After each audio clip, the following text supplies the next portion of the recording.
Мадумаровго жоопко тартуу макулдугун беришпеди, туура эле кылыштыбы? Негизгиси мен өткөндө дагы өзүмдүн обращениямда айткам, бул вопрос мага задаваться этилген. Мен сразу эле айткам, эгерде бүгүнкү күндө Мадумаровду ошол 90 депутат мындай айтканда бийликти ошол исполнительный власть менен немеге правоохранительный органдарга салып бергүдөй болсо, сот системасынын алдына салып бергүдөй болсо, эртеңки күнү ошол эле 90 депутат бардыгы тең ошол эле немеге мындай айтканда ошол Мадумаровдун жолуна түшөт, бардыгы камалат деп айткам. Анан бул жерде дагы экинчи сторонасы бар. Эмне себептен Садыр Нуркожоевич мындай айтканда биримдикте, ынтымакта оппозиция болбой Кыргызстанды өлүктүрөлү деп айтты. Эртеңки күнү Садыр Нуркожоевичтин дагы мындай айтканда бул депутаттардын кабыл алган чечими Садыр Жапаровго дагы, Камчыбек Ташиевке дагы балтасын белинен балта болуп чабылмак. Анткени алар дагы өздөрүнүн кылган туура эмес кылган нерселерине жооп берип калмак да. Ошол себептен булар деле ойлонушту окшойт. Ал үчүн Акылбек Жапаровдун тиги аялынын шоколад немеси барбы? Производствосы. Украина тиги лит неме жактан ташыган нерсенин бардыгы ушул Акылбек Жапаровдун аялынын немесинде турду беле? Кочкордон көрдүңөрбү? Кандай сон нерселердин башын талкалап сындырып туруп, өзүнө жанагындай центрлерди салып алган. Бардык жака барсаң неме да? Биздин Кыргызстандын элине иштебейт бийликчи. Жалаң эле өздөрүнө иштейт.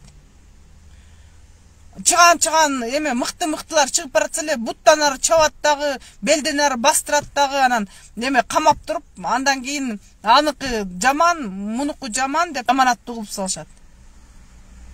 Мен просто ошол патриот боло турган адамдарга ошол жана түрмөгө кирердин алдында айтат элем да. Ошол жака кирген учурда дагы ошо силердин баркыңарды эч ким деле түшүнбөйт, билбейт. Силер чындыкты айтып атасыңар, айткан жоксуңар, азыр бүт эле бардыгы ашмалтай болуп калган. Ишенбей да калышкан. Силердин баркыңарды да билбейт. Мисалы үчүн Мирлан Нураимов деген жигит жанагы өзгөндөгү гемпровод боюнча кыйкырып өкүрүп жүрдү эле, мына камады, кайра чыкты. Азыр кебетеси тиме чычкандай болуп калыптыр. Анын ден соолугуна ким жооп берет? Жанагы Куренов деген бир жигит бар эле. Ал деген дана жетим тоо боюнча көтөрүп нарындык бала эле. Тим эле бардыгын тең ошол жетим тоону бербейли деп атты эле. Мына азыр российский компания иштетип атыптыр. Нарындыктар дагы эле өчтү. Жана Жыкы деген бала кыйкырып жүрөт го. Мен патриотмун деп, кочкорлук бала. Алымкадыр Бейшеналиевди защита кылыпчы. Ошол Жыкы сен мындай намысың бар болсочу, ошол жетим тоону сен деле иштетсең болот да, акыл мээң жетсе. Кайдагы бир немелерге тиги лобби же болбосо делегированный агент болбой.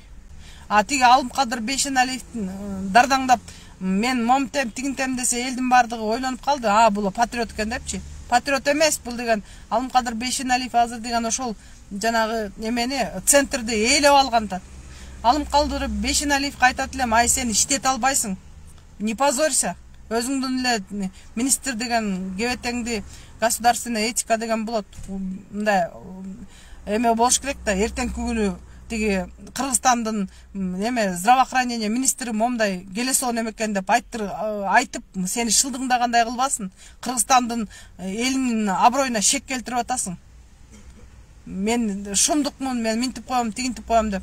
Вообще государственная этика деген болуш керек да. Жанагы жалоба книга жокпу? Же болбосо ушул Алымкадыр Бейшеналиевке напрямую средства массовой информация менен жалоба жазылып атат. Ошонун бардыгы президент мындай айтканда кылбайбы?